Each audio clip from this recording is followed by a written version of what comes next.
Bismillahirrahmanirrahim. Assalamualaikum warahmatullahi wabarakatuh. Perkenalkan, nama saya Puji Kurnianto.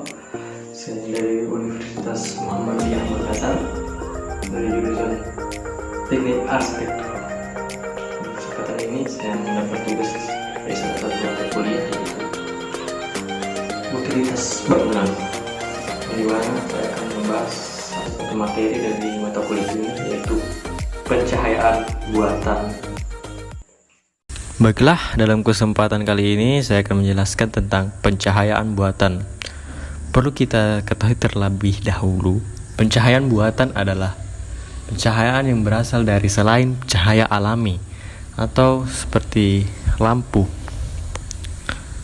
Nah, lampu penerangan merupakan komponen terpenting di dalam ruangan atau rumah. Tanpa lampu, ruangan akan terasa mati atau gelap. Lampu bisa menghidupkan suasana ruangan, namun penggunaan lampu yang berlebihan juga tidak baik, sebab saat ini sedang digalakkan penghematan energi termasuk menggunakan lampu di ruangan atau rumah. Lampu menjadi elemen yang sangat vital untuk penerangan malam hari karena kemudahan memakai lampu dibandingkan sumber cahaya lain seperti cempluk atau lampu minyak, obor, ataupun penerangan lainnya. Berbagai jenis lampu tersedia di pasaran dan masing-masing memiliki kelebihan dan kekurangannya masing-masing. Memilih jenis lampu hemat energi, misalnya akan mempengaruhi keawetan lampu waktu kita memakai lampu itu akan semakin lama, serta biaya listrik operasionalnya. Baiklah, selanjutnya kita masuk ke jenis-jenis lampu. Yang pertama yaitu lampu pijar atau lampu yang biasa. Jenis lampu yang dikembangkan oleh Thomas Alva Edison ini memakai filamen tungsten. Lampu ini membutuhkan lebih banyak energi dibandingkan lampu TL untuk mendapatkan tingkat terang yang sama. Lampu pijar atau bohlam biasa ini hanya bertahan 1000 jam atau untuk rata-rata pemakaian 10 jam per hari semalam. Hanya bertahan kira-kira 3-4 bulan saja. Dan setelah itu kita harus membeli bohlam baru. Banyak orang yang menyukai menggunakan lampu pijar karena warna yang ditimbulkannya, warna kuning, terkesan hangat. Namun yang membeli lampu pijar karena harga yang relatif murah juga tidak sedikit. Sebaiknya kita memperhatikan bahwa lampu pijar memang murah, namun hanya bertahan 3-4 bulan saja. Selanjutnya yaitu lampu TL. Fluorescent. Jenis lampu ini juga dikenal dengan lampu neon. Dewasa ini lampu neon bentuknya macam-macam. Ada yang berbentuk memanjang biasa, bentuk spiral ataupun tornado. Dan ada juga yang bentuk vertikal dengan fitting atau bentuk pemasangan yang kekap lampu. Yang mirip seperti lampu pijar biasa. Lampu TL lebih hemat energi dibandingkan lampu pijar karena lebih terang. Untuk lampu TL yang baik ataupun merek yang bagus bisa bertahan 15.000 jam atau setara dengan 10 tahun pemakaian. Harganya juga sekitar 10 kali lipat dari lampu pijar biasa. Sedangkan lampu TL yang berkualitas buruk mungkin bisa bertahan 4-6 bulan saja. Dewasa ini banyak bermunculan merek lampu hemat energi yang murah namun kualitasnya rendah. Baiklah, selanjutnya yaitu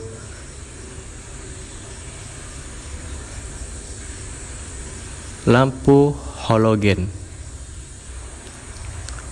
Lampu halogen biasanya memiliki reflektor atau cermin di belakangnya. Untuk memperkuat cahaya yang keluar, fittingnya biasanya khusus, namun saat ini ada pula yang dengan jenis fitting biasa. Lampu jenis ini merupakan lampu spot yang baik.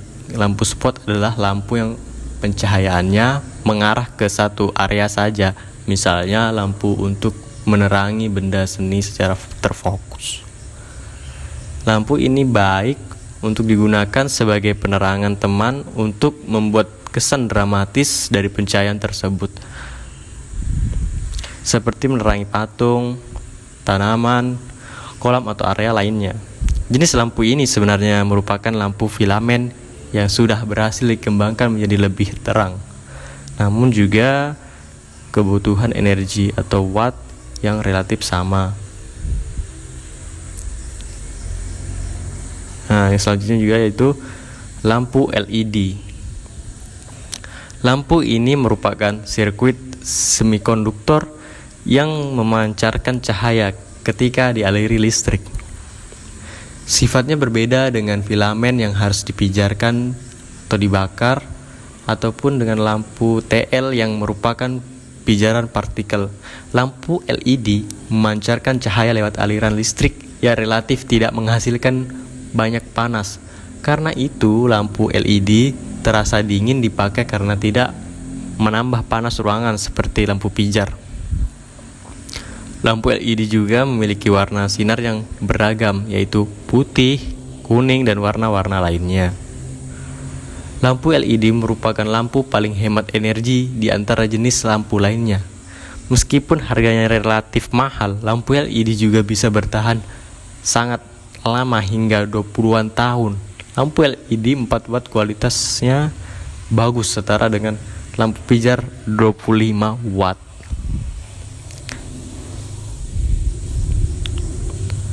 Nah, selanjutnya yaitu kita masuk di perhitungan kebutuhan jumlah lampu. Di sini kita berusaha untuk mengurangi rumus penghitungan kebutuhan jumlah lampu di ruangan agar tidak kurang maupun berlebihan.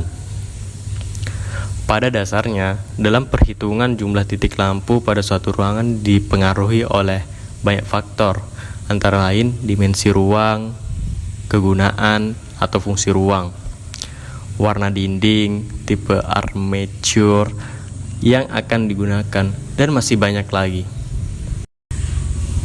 Adapun kita bisa melihat dalam tabel berikut. Yang selanjutnya yaitu sistem utilitas listrik.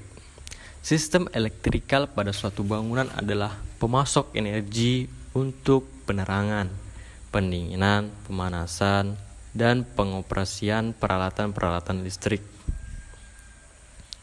Yaitu sistem ini harus dipasang sesuai peraturan instalasi listrik yang berlaku sehingga memenuhi standar keamanan dan keselamatan bagi penggunanya serta efisien. Sistem elektrikal untuk penerangan harus diintegrasikan dengan sistem pencahayaan pasif dari desain jendela dan bukaan-bukaan pada bangunan. Dan umumnya daya listrik diperoleh dari perusahaan pemasok energi yaitu PLN. Untuk beberapa hal sumber cadangan listrik berupa generator sering digunakan untuk kondisi darurat, seperti untuk lift, pompa kebakaran, lampu pintu emergensi, telepon, alarm, peralatan kedokteran di rumah sakit, alat-alat di laboratorium, pabrik, dan sebagainya. Nah, tegangan pasokan listrik PLN adalah 220 volt 50 Hz dan satuan daya adalah watt. Standar kelas pengguna listrik R1, R2, R3, bangunan industri, bangunan umum, dan sebagainya. Pada bangunan berukuran menengah sering digunakan trafo untuk menurunkan pasokan listrik menjadi voltase servis agar lebih ekonomis. Untuk setiap bangunan diperlukan panel utama yang dilengkapi skring pengaman dan saklar servis yang berfungsi untuk pemutus arus listrik utama. Kelengkapan ini diperlukan pada bangunan jika terjadi kerusakan pada jaringan, kelebihan beban, hubungan pendek, ataupun terbakar, dan sebagainya. Selanjutnya, perlengkapan jaringan elektrikal, berbagai jenis kabel, sikring, kabel tray, kotak sambungan kabel, saklar, stop kontak, berbagai jenis lampu, dimmer, fixture, dan lain-lain.